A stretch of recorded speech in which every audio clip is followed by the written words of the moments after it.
মসজিদে নববী, এখন তো বিশাল গম্বুজ, তখন তো খেজুর পাতার ঘর, পার্শ্বে রহমতের নবীর ঘর আম্মা জান আয়েশা রাদিয়াল্লাহু আনহা। সেই ঘরের মধ্যে রহমতের নবী বলেন, আমি এশার নামাজ পড়ে কারো সাথে গল্প করি না, কথা বলি না।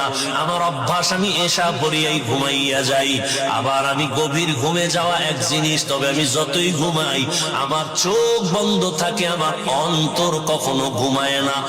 আমি আয়েশার হুজুরায় ঘুমাই, হঠাৎ রাতের ঘুমের মধ্যে কানে আওয়াজ আসতেছে, কে জানো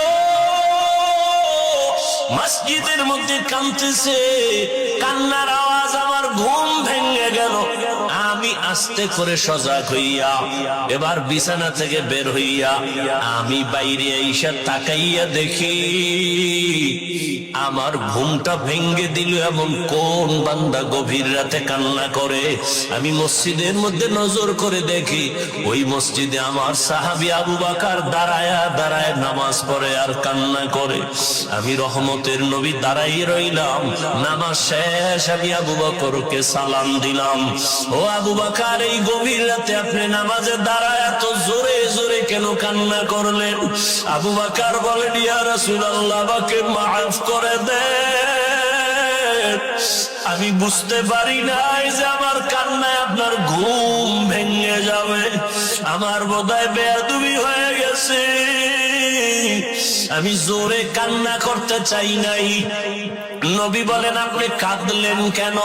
আবু বকর বলেন, ইয়া রাসূলুল্লাহ, নামাজের ভিতরে আল্লাহর কোরআনের তেলাওয়াত যখন শুরু করলাম, ওরে হাসরের ময়দানের ধ্যান খেয়াল আমার অন্তরে চলে আসছে। ওই হাসরের ময়দানে আমার মালিকের আদালত বড় কঠিন, ওই ভয় আমার অন্তরে যখন আসছে, আমি মালিকের আদালতে কেমনে দাঁড়াইয়া জবাব দিব, এই ভয়ে আমার কান্না হইতে হইতে এক পর্যায়ে জোরে আওয়াজ হয়ে গেছে। আমার নবী বলেন, আবু বকর, 10 জন সাহাবা জান্নাতের টিকিট পাইলেন, এর মধ্যে আপনার নাম তো প্রথমে আছে, আপনার আবার হাসরের মাঠের ভয় কেন? আবু বকর বলেন, ইয়া রাসূলুল্লাহ, যেই আল্লাহ দয়া করিয়া জান্নাতের টিকিট দিয়ে দিছেন, আমার ভয় লাগে যদি আমার কোন কাজে আমলে আমার আল্লাহ বেজার হইয়াই যায়, আমার জান্নাতের টিকিট আবার ক্যান্সেল হয়ে যাবে, এই ভয় আমি কান্না করি। নবী, হাসরের ময়দানের ভয় কেন, এত ভয়? আল্লাহর নবীকে আবু বকর বলেন, ইয়া রাসূলুল্লাহ, আপনিই তো কিয়ামতের দিনের বয়ান করে আপনি নিজেও কান্না করেছেন।